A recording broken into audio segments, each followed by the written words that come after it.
friends, it's Romania Black, and I'm really excited tonight because it's the rule of 8. Ah!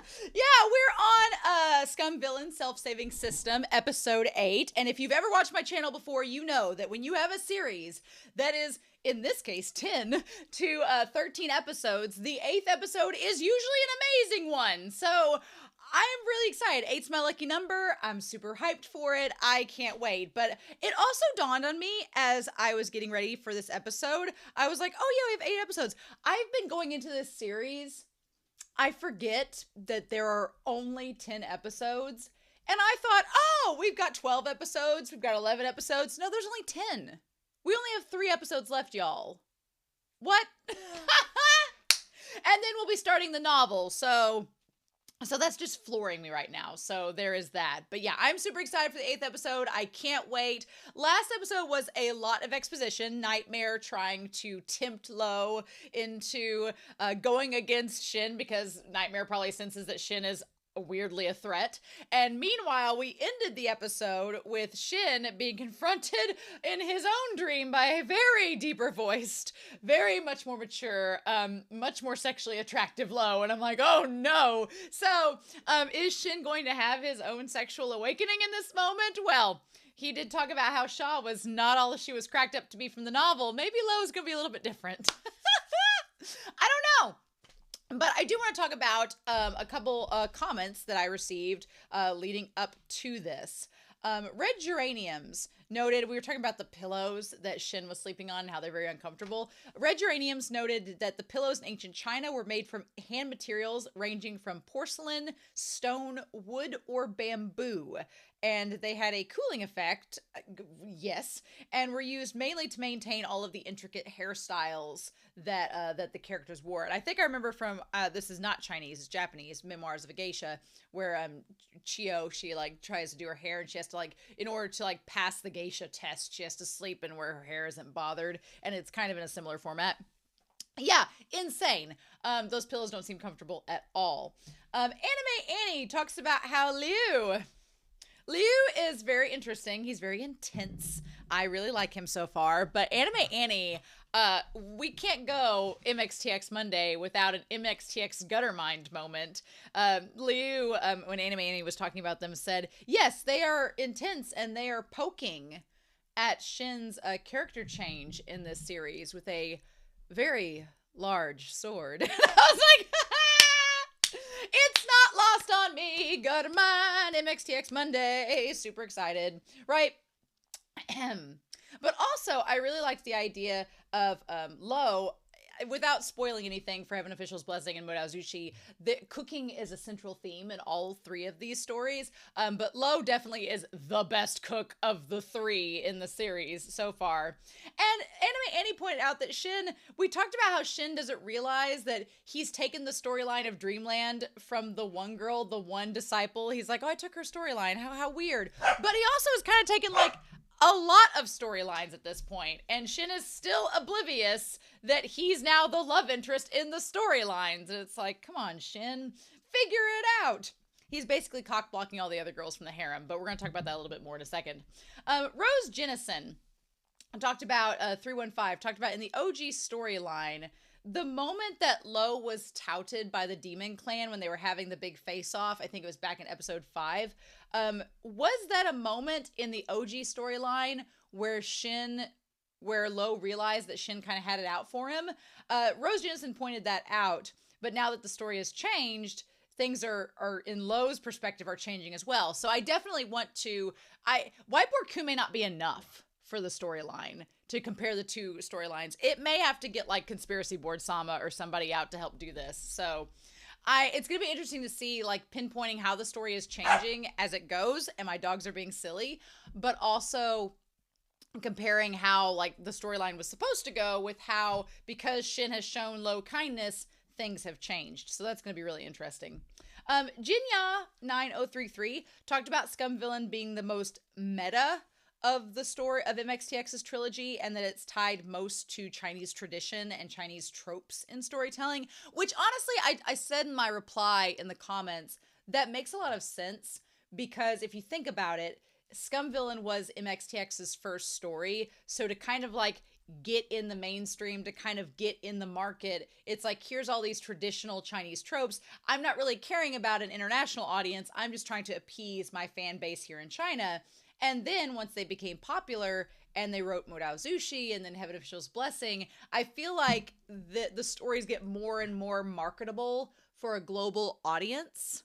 And I think that there's a very distinct reason behind it. It's because MXTX knows that their audience is getting bigger. So maybe not. Maybe that wasn't the case at all. It just, I can definitely see now how Heaven Official's Blessing is maybe the most internationally friendly of the stories in its narrative and world building. And then you have Modao Zushi, and then you have Scum Villain that's definitely the most traditional Chinese. So who knows? We'll see when we get to the novel, but I thought that was really interesting.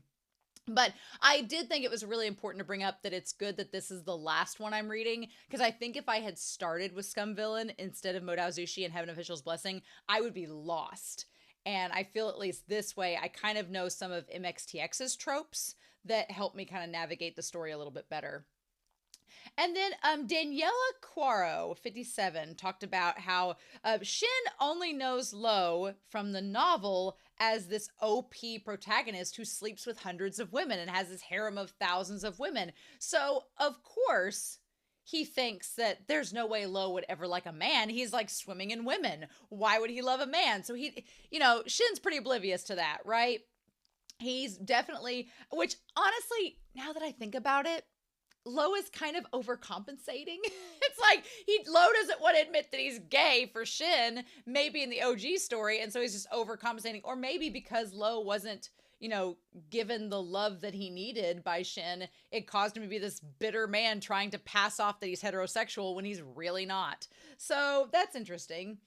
And then Luo threatening the Demon Clan does connect with, in the OG, him putting Shen in the pickle jar and him being a little bit more sinister than normal. So I like that they pointed out that MXTX is still keeping Luo. His character traits are the same. It's just the motivation and purpose behind them are slowly changing as the story changes. So I think that's amazing. I was like, yes, all of these things, I love every single one of them. So thank you all so much for the comments. I really appreciate it. Thank you for all the kind words that everybody's been giving me. I am super appreciative of it, but I am so ready. I poured myself a nice warm cup of coffee. It's stormy outside, but I'm like, it's the rule of 8 and I'm so ready. So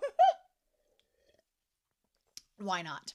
Plus, this outfit seemed festive for Shen. It feels very Shen-coded. So I was like, yep, today is the day for Scum Villain. So let's see what happens in Shen's nightmare. And I'm going to be pretty excited to see where all this goes to. I'm going to try to go ahead and get out of here and get through the OP. Yep, there we go, and get it ready. But that way we've cleared the OP. We're all set to go. So we're going to start Scum Villain's self-saving system, and we're going to do that here in 3, 2, 1, and let's start episode 8.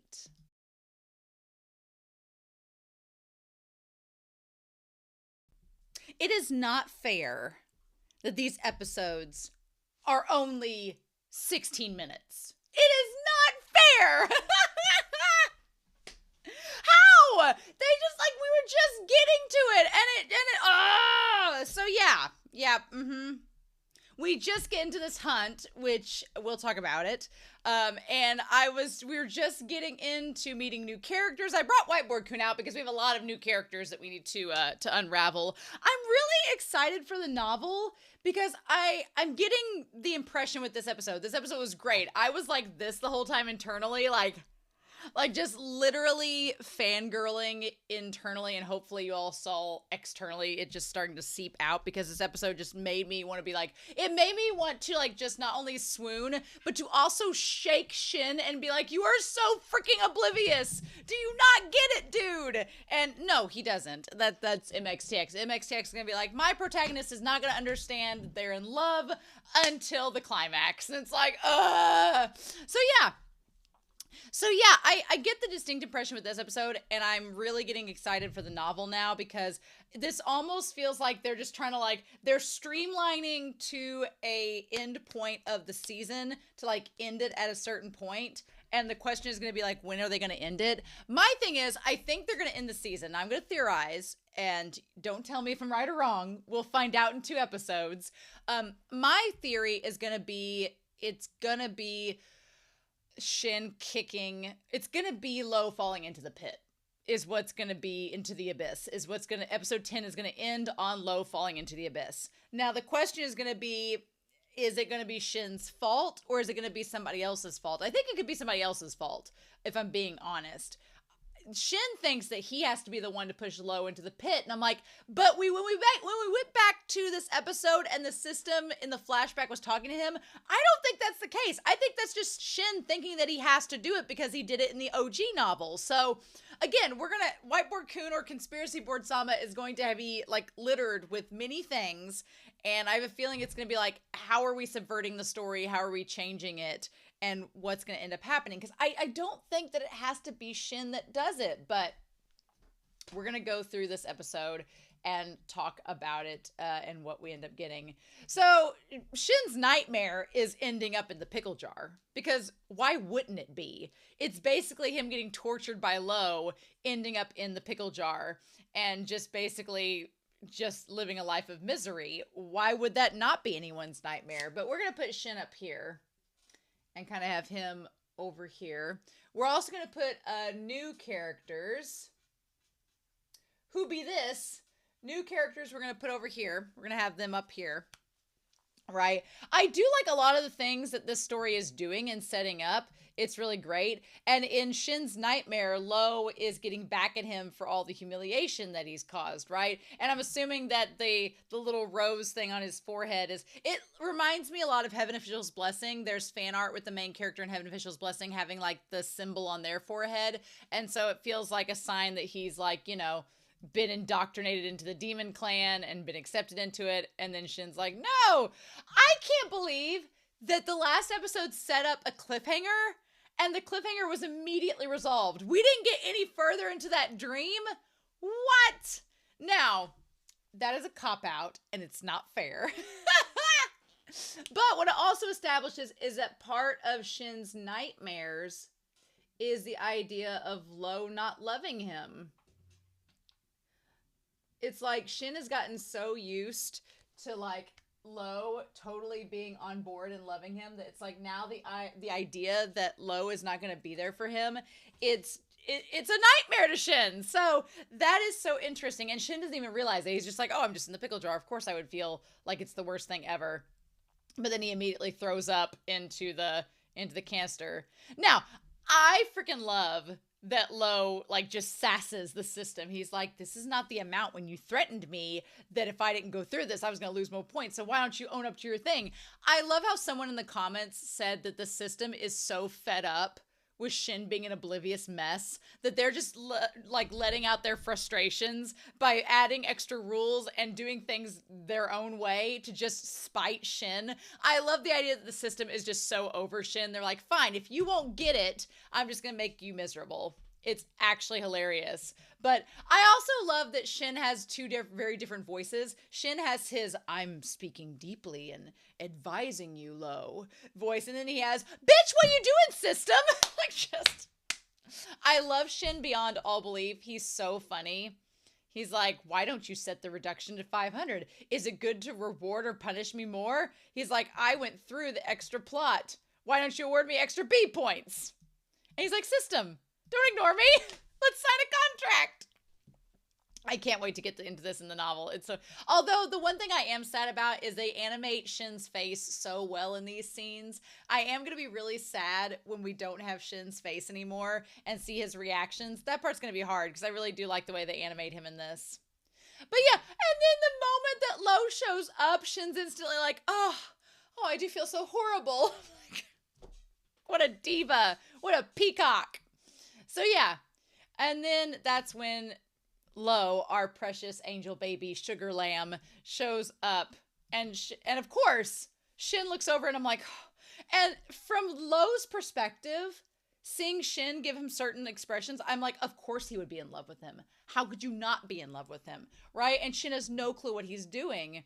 And he's like, man. And so, yeah, okay, I want to go back and real quick touch on, like, the difference between how he looks there. Because he looks like such an angel baby in that moment. I wanted to, like, get a picture of how they're different. His face, like, takes a dramatic transformation. He has, like, a little bit, it's, like, a little bit of softness in his, you know, adolescent expression. And he's like, master. And then we see, like, him as an adult. And his, like, face has got, I want to do, like, a side-by-side in comparison, but his eyes are redder, and his face is, like, more elongated. I want to compare these two together and see, yeah, there's definitely, like, his eyes turn red from being in the Demon Clan. His skin gets paler. His nose gets a little bit sharper. His eyebrows stay the same. His eyes get a little bit, like, more steely. And then he has, obviously, the red flame on his forehead, and his face gets a little bit longer. Like, he does grow up, essentially. Basically, he grows up, which, you know, good for Luo. But yeah, of course, Shen is terrified at the prospect of an adult Luo. And honestly, thinking about it, Shen and Luo's relationship, I want to celebrate it more when they're fully adults. Like right now, there's still that kind of awkward moment where Shen is an adult and Luo is not quite an adult yet. So it's kind of awkward to ship them. But you see the foundation being laid. And like I talked in previous episodes, it's fine for me and it works because Shen doesn't have what he realizes is a crush on Luo at this point. He doesn't have that. But the adult Luo, Shen's kind of like, oh shit, I might actually like you. And so it's kind of like that's his awakening. That's freaking him out. Right? He doesn't want to admit that he might be attracted to the adult Luo while he's hanging out with Kid Luo. It's a totally different story. But what I like about it is that Shen is gay. Yes, he is. And so is Luo. But neither of them truly like realize it or are expressing it. So we're seeing this very healthy relationship between these two men develop and they don't even realize it's happening. And it's like, of course, thank you, MXTX. But yeah, it's like Shen wants to deny the fact that he's like the face he makes when he sees the adult Luo is very much like a panicked face, like, oh, what is this reaction I'm having? And it's like, yeah, he's like, I can't be around this. Yep. He's like, I'm fine. Says no one ever. He's like, I'm fine. Everything's great. I'm fine. There are no worries. But he basically is like, asks, did Nightmare give you a hard time? And I like that Luo thinks he's being clever. Luo's like, I don't want to tell him about Nightmare's proposition and all of this. So he's like, oh, well, he just, you know, his aura wasn't strong enough to maintain the dream. So I was removed from the dream after that. And I like that Shen's like, do you think I didn't read the novel? Because, yeah, so Shen knows the OG storyline. He knows the storyline and how it's supposed to go. He's trying to save himself in any way, shape, or form that he can from getting in the pickle jar. But he knows, he's read the story. He knows what Nightmare has told Luo, or so he thinks. That's the crazy part, is that it dawned on me in this moment when he was making the joke about reading the novel. He's read the other storylines. He knows in the OG story what Nightmare says to Luo to convince him, how this all works out, which is really complicated when you think about it. Like, what Shen would have to do these mental gymnastics to try to navigate through a world he already knows what other, not only what his own storyline gives, but he knows what other characters are going through in the storyline. But here's the thing. It's all changing, and it's going to get to a point where Luo is not going to be able to predict what will happen. Because, for example, Liu is still alive. That's an element of the story that wasn't originally there. Nightmare has been, you know, held off by Luo until this episode. Ming Fan was in a seemingly better place. We'll see where that goes. But it's like the storylines that Shen is familiar with, and he thinks that they're happening the same way. What he doesn't realize is he has influenced how Luo thinks about him and what he and his crush on him to an extent that it's going to change the storyline, and Shen is not going to be able to predict it, which is exciting. I'm curious to see where that goes. And then that's when he's like, oh, well, you know, it's no joke being attacked by the demon clan. We should take care of this seriously. I like that it's an excuse for him to grab Lo by the hand and like have a tender moment with him. But Shen doesn't even realize that that's what he's making it, right? He's like, I want to check on you. And Lo's like, okay. And I want to see how the novel expands on this. So that part's going to be good. He's like, oh, he's powerful indeed, leaving no traces behind. So at this point, he thinks that Lo has been inhabited by the demon. He thinks that Lo is now being hosted by Nightmare, or so we think. I could be wrong. We'll find out in the novel. But he thinks that possibly Nightmare has already influenced him, which is not the case. And he's checking him. And instead, what it ends up looking is like this homoerotic moment between the two of them, because it is. So yeah, he's like, his 100 years of power is the real deal. And yeah, to Lo, this is just another moment of him like using it as an excuse to touch him, do all that, get more physically intimate. And Shen instead is wondering why, you know, Nightmare's been able to hide himself so well. He's like, well, I haven't been able to find anything strange for now. I was like, oh my gosh. And he's like, it's midnight, go back and rest. And he's like, oh, thank you, master. And he's like, I'll be leaving. And that's when Shen goes, oh, wait a minute. He's like, you should go to the peak tomorrow and let Uncle Moo take a look at you just in case. And he's like, sure. And that's when Lo asks him is every one of the demon clan evil and deserve to be killed. Now, it's really important that Shen established that he knew the storyline before leading up to this point, because as far as Shen knows, if he tries to he's trying to save face, right? He's literally trying to save his face from the pickle jar. And he's telling Lo that humans and demons can have good and bad in them. He's basically trying to save face. He's like, well, if I say this now, that there can be good demons and bad demons, he's like, when you turn into a demon, you will not put me in the pickle jar because I, didn't say they were all evil. That's basically what he's getting at. And my dog wants me to throw a toy, but I gotta get it here in just a second. There we go. Maybe. So Shen is basically just trying to save himself at this point and saying like, well, if I leave a good impression on Lo, then we'll be fine. And so, but meanwhile, Shen, because Nightmare has told Lo that Shen will judge him, and if he walks the path and, embraces the demonic aura inside of him, if he does that, then Shen is going to have to try to kill him. And so Lo is trying to kind of confirm, being like, is my master going to try to kill me if I go down this pathway? Is he going to judge me? Is this something I should be able to do without him condemning me? And Shen kind of basically says, I won't condemn you. There's good and bad in all clans. I'm just hunting down the demons that would try to hurt us. And he's like, it applies to all clans. And Lo's like, I'll definitely remember it. And the thing that is so amazing is this is such a major moment to Lo. He's like, I'm going to remember what you told me about this. And I'm going to protect you. He's like, I'm going to learn the demon way so that I can protect you. He's like, even if I have to learn the demon way, I'm going to protect you. Meanwhile, Shen has no inclination that that's what's going on. He's like, you have to remember, be optimistic, even if you get demonized in the future, and don't have a grudge on me in case I have to, kick you into the endless abyss. So again, Shen thinks that he has to be the one to kick him in the endless abyss. I don't think he has to be, but knowing MXTX, knowing the angst train that she wants to get going for us, it won't surprise me if Shen does kick him. Now, here's my thing. I wonder if he's going to get to a point where he's about to kick Lo down into the abyss, and he tries to tell Lo, he's like, look, Lo, I have to do this. You'll understand one day. And he doesn't realize that Lo has these feelings for Shen, and so he kicks him into the abyss thinking, okay, well, I apologized and told him there was a reason behind it, so maybe he'll forgive me.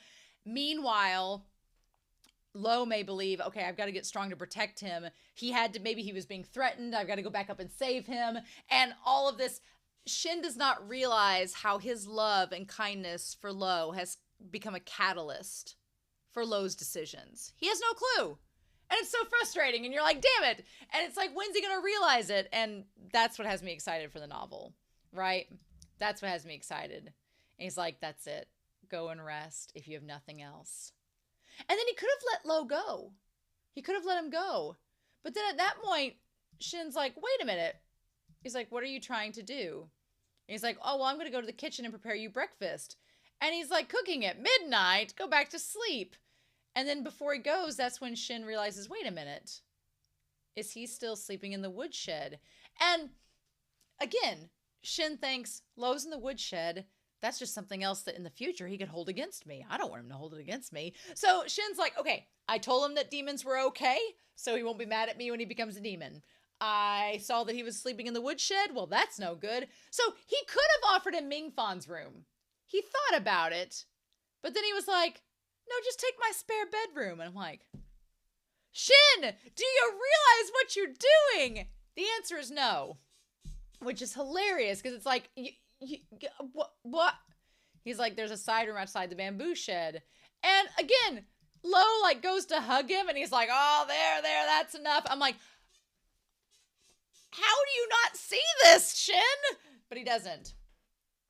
He does not notice at all what is going on. I'm like, you just had like, you held hands, you held his wrist for an extended period of time, you hugged him, you offered him to stay in your side bedroom. You told him that even if he becomes a demon, you'll still care for him. I'm like, what? Oh. Shen, I thought that Wei Wuxian was oblivious. I thought that Shi Lian was oblivious. You, sir, take the cake, and it is going to be hilarious when all this comes to light. I cannot tell you how excited I am. And so it's like, oh, go rest well. And he's like, oh, yes. As long as it gives me bonus points, I'm totally fine. And it's like, Shen, do you realize what you're doing in creating more satisfaction for your character?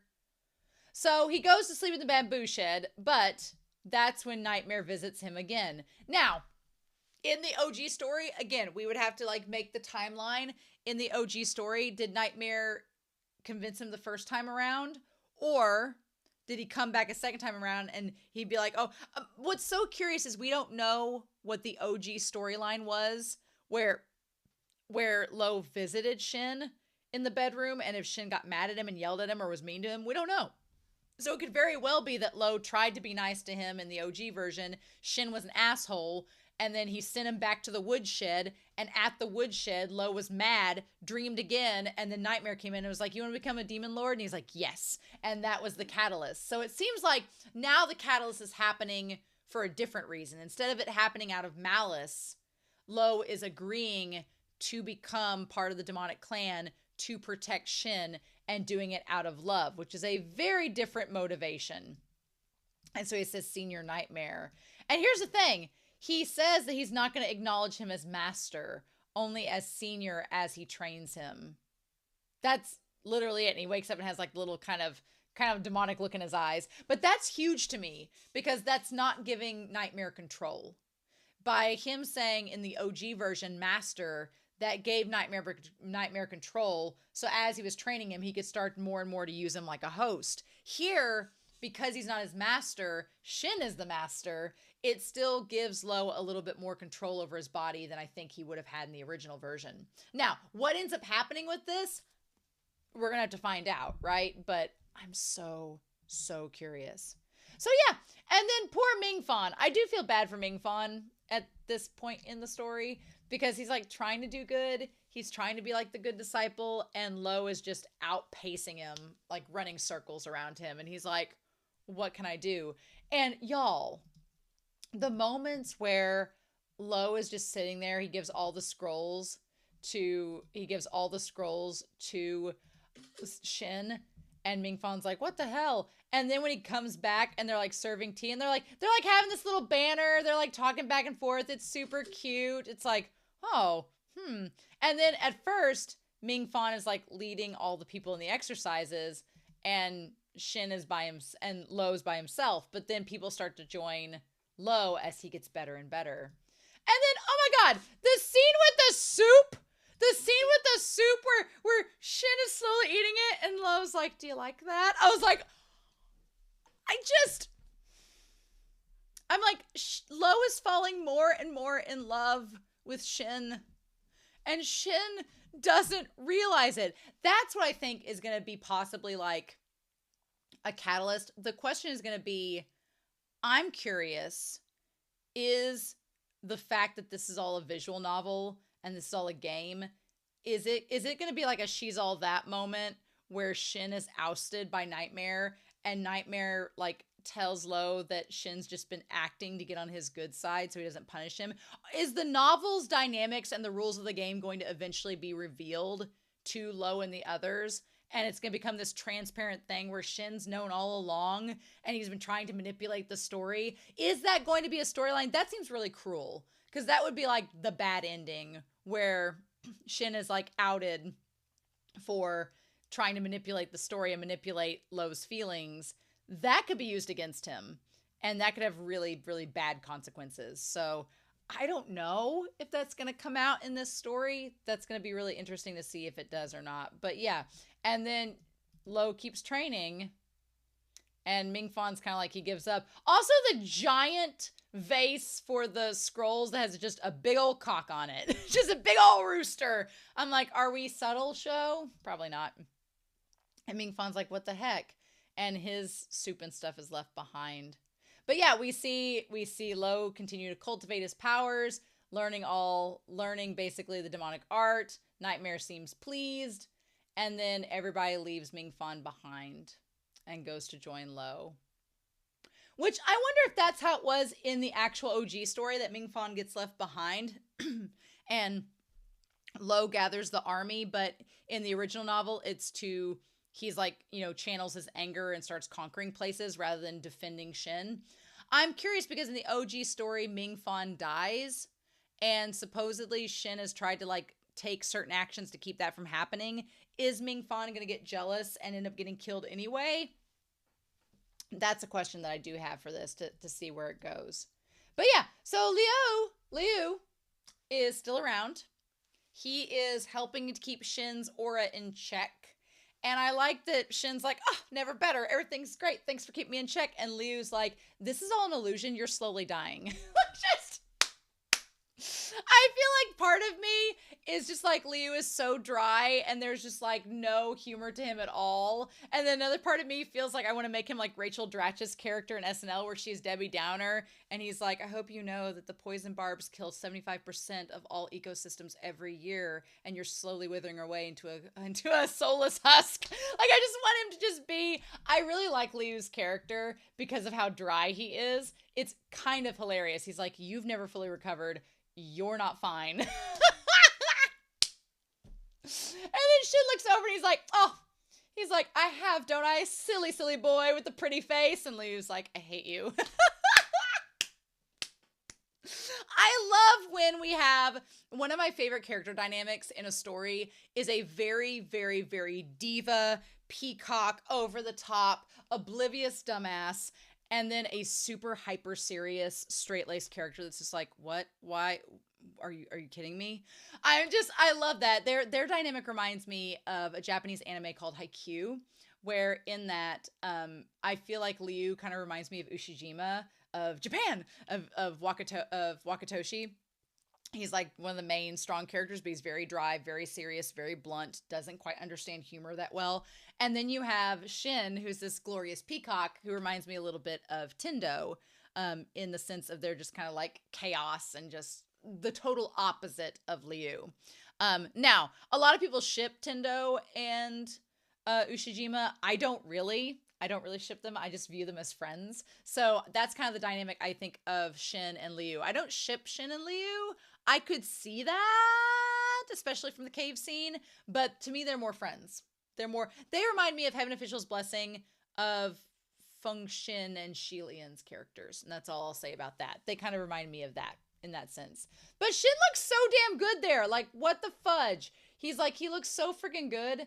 And he's just like, oh, he's just like, so he looks like Barbie in that moment. I don't know how else to describe him. He looks like a doll. Like, just freaking beautiful.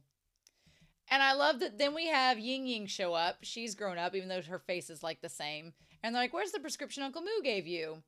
And he's like, oh, he gave you a copy when he left, didn't he? And she's like, yeah, but I forgot where I put it. I feel like at this point, Ying Ying is a lost cause for Lo. That she's out the gate. I don't know if Shen even considers her an even possible harem member at this point, but I feel like she's out the gate. I'm rooting for Ming Fan to get with Ying Ying, if I'm being honest.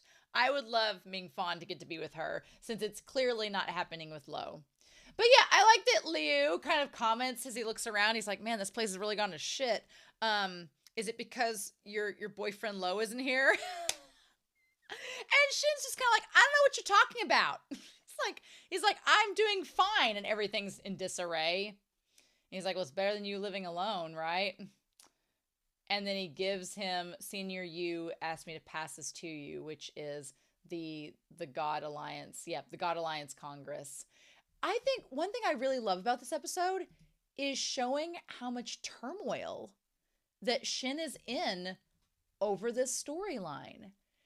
And to Shin, I'm sure that in his head, he's telling himself, he's like, well, I don't want to go through this God Alliance Congress because that's going to involve me having to kick Lo into the abyss. And I'm sad about that because when I kick him into the abyss, he's going to become a leader of the demon army. What if everything I've done up until this point suddenly no longer matters, and he still turns evil, and he still puts me in the pickle jar, and all of this was for naught? I feel like he is on the surface worried about that, but there is underlying, he genuinely doesn't want to have to hurt Lo, because I think he is starting to like him, but he doesn't recognize it as that. He doesn't see it as that. And it's like, oh dude, like, it just, he doesn't get it. It's crazy. So then when Ming Fan shows up with like the scrolls and everything and tries to get him to eat, that scene reminded me of the movie Love Actually, where in that movie, Hugh Grant's character, this actor's character, he plays the prime minister, and there's a secretary that works for him that he falls in love with, but he just tries to deny it the entire time. And then he even gets to the point where he sends her away. And so then in, like, it's not the climax, so you'll have to go watch the movie, but he ends up, he gets another secretary to replace her, and the other secretary doesn't live up to what he wants. And he's just like, it's fine. Everything's boring again. That's exactly how I feel with Shin. Like, Shin genuinely misses Lo. And then Ming Fan leaves, and who shows back up? He's like, if I don't go through the endless story, this is the thing that gets me, though. He's thinking about it, and he's like, do I have to go through with this? And we get a flashback, and he says, system, do I have to go through the Endless Abyss storyline? Now, how the system replies to this question is, if Lo Binghe misses the storyline, then the main character satisfaction will be greatly affected. Now, I thought in the original, it said that, like, you die, but it says, I hope you can complete your quests. So again, I don't think the system specifically says that Shin has to be the one to push him into the abyss. I don't think that's what it says. So it may end up being somebody else that does it before Shin thinks that he has to get to that point. But yeah, there's nothing you can do to change it. And I like that Shin's just like, I don't want to go through with it. I don't want it all to be for nothing and me end up in the pickle jar. And then that's when we see I traveled thousands of li back from Wiseau. Wouldn't you even look at me, master? And I love that Lo comes back, and he's like, oh, Bing He. And he's like, master. And then when he's like, oh, and he instantly goes to his side and like grabs his shoulders, and he has grown up a bit. Like he's starting to get almost as tall as Shin, and he seems so pleased in that moment. He's like, yes, it is me. You're right. I'm here. It's like, ah! And Shin is so freaking oblivious. He's like, how'd you manage to come back so soon? He's like, oh, it wasn't a problem. And he's like, and I missed you a lot. And he's like, so I rushed back. And Shin's just like, oh, wasn't that sweet? And I'm like, the frustration, y'all. So then he's like, oh, we'll have a seat. And they just get back together, have a great old time, pour each other tea. And he's like, it's been so long since I served you tea. And he says, master, please. And then he says, oh, well, something's bothering you. And he's like, has anything happened recently? And he's like, well, the God Alliance Congress is coming soon. And he's like, do you need me to prepare a name list of the participating disciples for you? And he says he still wants me to check it, even though now I can do so much better than me. He's like, fine. I like that Shin's like, you don't realize like how good you are, Luo. And it's like, ah! Submit it to the Master Clan when you're done. And then he's like, I've left you for quite a while. Did you get used to living without me by your side? And he's like, oh, well, I didn't have a choice, did I? Even though everything's like shit. He's like, no, I'm fine. Everything was great. I didn't need you. And then he says, do you want to be strong? And he's like, stronger than anyone else to the point where no one dares defy you. And he says, yes, I will definitely make it. And the thing about it is, like, Luo wants to become strong to the point where no one can deny him so he can protect Shen. And Shen is like, oh, he still wants to become a demon clan leader. And I'm like, their wavelengths are not in sync. And Shen's like, well, will you still do it even if you have to suffer and go through countless hardships to the point where you almost break down mentally and physically before you make it? And he says, I'm not afraid of hardships and suffering. I just hope to be strong enough to protect someone important to me. And this is so key, right? Because Shen is subtly suggesting, he's like, hey, are you still wanting to be super strong and make it to where nobody can defy you? And Luo's like, yes, that's my goal. And he's like, well, would you still be up for that even if, you know, you had to go through all these hardships and endure all of this stuff and possibly get kicked down into an abyss? And basically Luo answers, yeah, I would get kicked into the abyss and I would fight my way up if it meant I could protect the person I care about. And Shen doesn't realize it's him. And I'm like, no! But I think that's going to be really important because I think when Luo does get into the abyss, does get kicked down there, he's not going to necessarily blame Shen because he's going to think back on this moment and kind of like that tough love he told himself to Nightmare. He's going to be like, oh, well, Shen was warning me that this could happen and he's testing me and my love for him. So of course I'm going to be able to show him how much I love him. And I'm like, ugh. I just worry that it's going to create a lot of problems for Shen down the road where he's called into question and all of his actions are called into question as being acts of love. And he's not going to recognize that that's what's being called into question. And it's going to create a bunch of angst. MXTX, angst, never heard of it. So we're probably going to be fine. Sure. But yeah. And then he's like, fine. All right. We have to go through with it. We're going to have to go through the storyline. And then he just kind of makes up his mind. I have no choice but to kick you down the abyss then. Because you're just going to keep working to be strong. I think it's going to work out better than Shen thinks, but I don't know. I'm so curious how they're going to spin this. How it's going to be different than how it was in the book. So anyway, they start going on their trip. And I love that Shen casually calls out. He's like, transportation here hasn't changed in a number of years. We haven't modernized anything. I'm like, why don't we have flying cars by now? But he ends up getting into the carriage with this lovely lady who we get to know. And what do we say here? And he's like, oh, it's you. Ching-Chi, you're here too. I love that Shen is so excited. So we have Ching-Chi, who seems to be this lovely lady who's like one of the ladies of the clan. I like that they all wear purple and the guys wear mint. Green and purple are my favorite colors. So this series is really hitting it off really well. She's definitely got a Nymphia Wind vibe going on in this carriage. And she's like, even the female disciples of Shanshu Pink are not as pampered as you.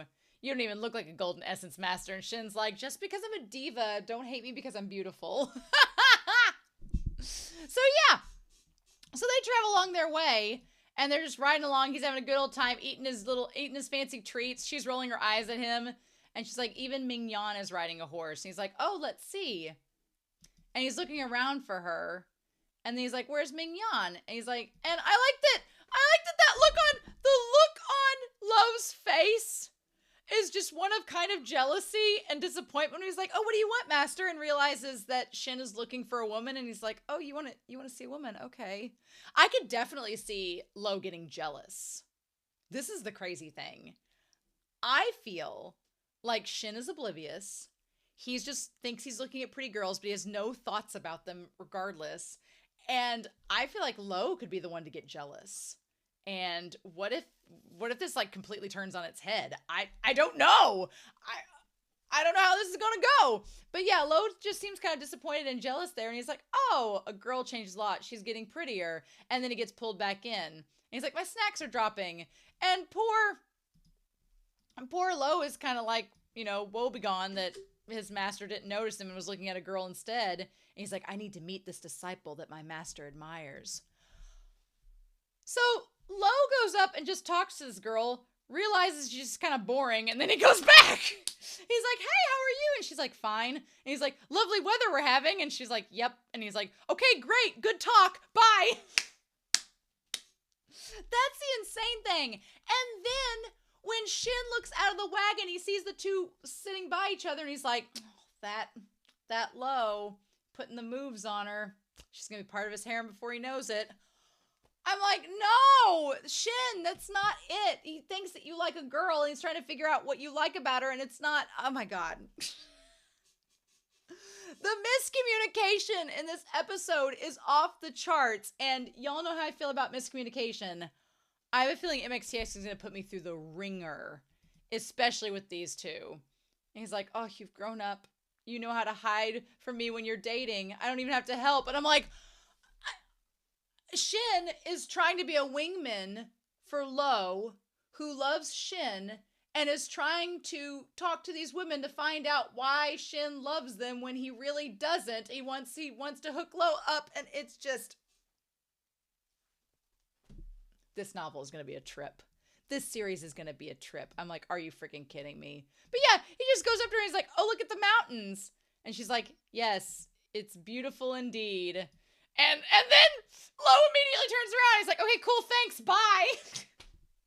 Good talk. Good talk. She wasn't interested in him. He's not interested in her. What if they're all lesbians? What if all the women in this series are in love with each other and it's just not a thing? I also love the idea of Shen struggling to make the checkmate, and he's just like scrambling, looking at the pieces, being like, I don't know what to do. He thinks that he has it all together, and he's really just a hot mess express. That's literally Shen in this series. He thinks he knows what he's doing, and the system's just sitting there going, oh no, sir, not a bit. So he ends up making the checkmate, and then of course he's like, why'd you come back alone? And then he's like, oh wow, look at the mountains. And that's the thing too.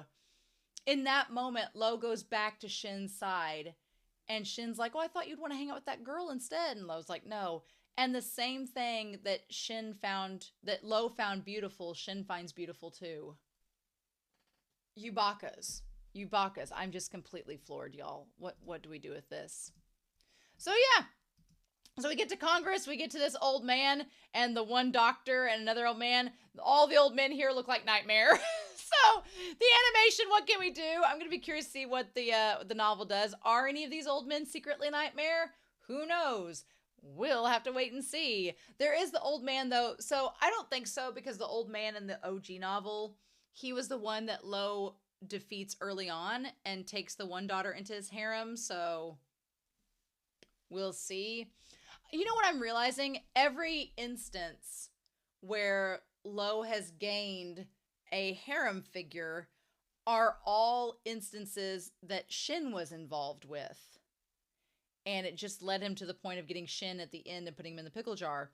But if instead Shen and him have a great moment in that scene, then he doesn't need to get the harem girl to compensate. He has those moments with Shen building up. So, MXTX. Girl, what are you doing? So yeah, they propose this hunt, the rules of the Congress. I like this one girl. She's super cute. She has like silver hair, really pretty. I'm like, oh, that's your daughter. Ah, she's really pretty. And she's going to end up in Lo's harem. And he's like, oh, thank you for the kind words. He's like, she's going to be in my disciple's harem. They're like, it's going to last for 7 days. And they're setting up a barrier to shield the entire Judai Valley. Cool. And once everyone's entered the valley, then the participants can't communicate with anyone outside the barrier. That seems ripe for problems. So, the situation will be recorded by the Skyhawks and televised. The revolution will be televised. And there's over 100 types of mixed breed monsters placed in the valley. And there's around 5,000. They're like, 5,000? And like, who can handle that? And of course, Ming Fan's like, I got this. We're good. I will say, there is, at the latter part of this episode, a little bit of animation, like with the crowd of people. Some of their faces look like they've seen some shit, and they look a little bit traumatized. The monsters? Do you remember in the original Ghostbusters in 1989, what Gozer and Zool look like? It kind of has that silly putty look on them. There's a couple moments of the animation with the monsters I was like, I think that might be a little bit more visually descriptive in the novel. We'll get there, but it's fine. It's not enough to detract from the episode. And they're like, you can't fight among your clan, so basically you'll get disqualified. So if Ming Fan fights against Luo, he'll be disqualified, so you can't do that, which is interesting to know. And I like that they're looking over, Ming Fan thinks they're looking at him, but they're actually looking at Luo. Luo's just a hottie. Can't help it. But he's got the hots for teacher, so it doesn't matter. And they're like, well, what are you planning to do this year? These guys over here are like, the same as you did. And they're like, we have to follow Gongji Yao. So Gongji Zhao, get him on here. Gongyi Zhao is in the yellow. Kind of reminds me of Baby Ling from Modao Zushi, but he looks a lot more stoic.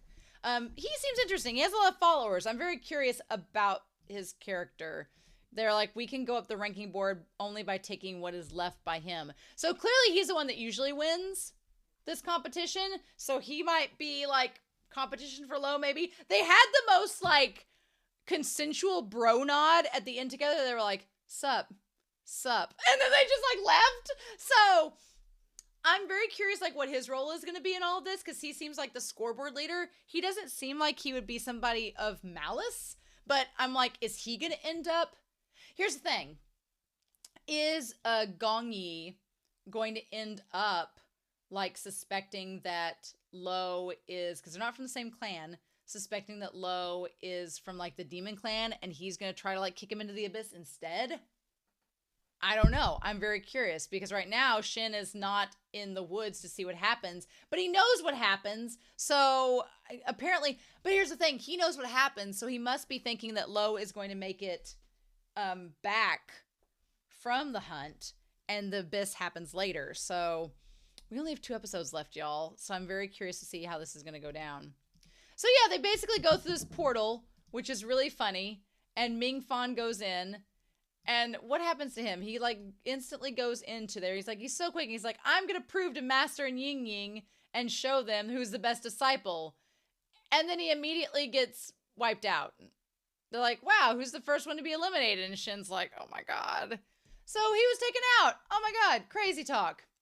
And yeah, then they all dive in, land. It's like Fortnite. They basically just land in Fortnite and they're fighting monsters to see who'll be the last one standing. That's literally what this is. That's literally what this is. And so yeah, then we have this one girl. She gets saved by, they're like, oh, what is this? And then what's her name? As these monsters are being swiped away by Zool and Gozer. They're like, Wan Rong. Wan Rong seems to be from Gong Yi's clan. So Wan Rong. These names are not easy. I'm going to have like a whole encyclopedia in the novel, right? I feel like the other names, again, are much more accessible. So yeah, she's like, I like how brave she is with her flowers and everything. Like she's going to protect her clan. And then Luo ends up saving her, which is cool. But, you know, here's the thing. Girls, ladies, I am friends with a lot of men who are homosexual because there's just like some comforting presence about them. They're not trying to bother you. They're being your friends. They're nice. They're funny. But I'm friends with so many men that are gay, and I feel like they're always so supportive. So to me, Luo like helping Wan isn't him trying to get her into his harem. It's him just being like a consensual platonic bestie. And I'm like, yes, more of that. So yeah, Luo is just fighting the monsters because he's trying to impress Shen. And then he helps her up because he's a nice human being. And she's like, oh, my leg. And then what are these monsters with like the little mantis arms? What? Again, the episode, they use the budget of the animation to draw Shen's face, which I'm not opposed to, but clearly there wasn't a lot left over. And then as he's going to try to get the monsters, that's when Gong Yi, they're like, Senior Gong Yi, and he's like, oh, hi, how's it going? And everything's fine with him. And the two of them stand off, and he's like, oh, hi. He kind of has like a Violet Chachki look where he's just like, He's super serious and super calm, and Lo's like, hey, thanks, bro. It's like, I'm trying to impress my man friend. How you doing? And he just goes. And then as he helps her up, he like helps her limp away. And that's the episode. How? How did it just end there? That's so terrifying. I'm like, what? But no. I can't believe we have 2 episodes left, but I'll be honest, I'm really excited to get into the novel. I'm really excited to get down and dirty with this series and have our 2 timelines and match it out. I'm really excited about that. So that's going to be a lot of fun, but I'm like, what can we do? What can we do? So yeah, I'm super ready to see what all we get. I hope you all are excited. I'm very curious to know your comments down below. If I missed anything, hopefully I'll get to it in the novels. I feel like I was trying to tell someone else too that I'll be able to like sit down and focus a lot more with the novels, and plus it'll be like kind of reading for a second time, so it'll all make much more sense. So I am excited to jump into that. So that'll be a fun trip. So I'm pretty excited. I hope you all are too, but I hope you all have a wonderful week as well. Please stay safe, take care, and yeah, I'm going to be back really soon with more Scum Villains self-saving system. Bye!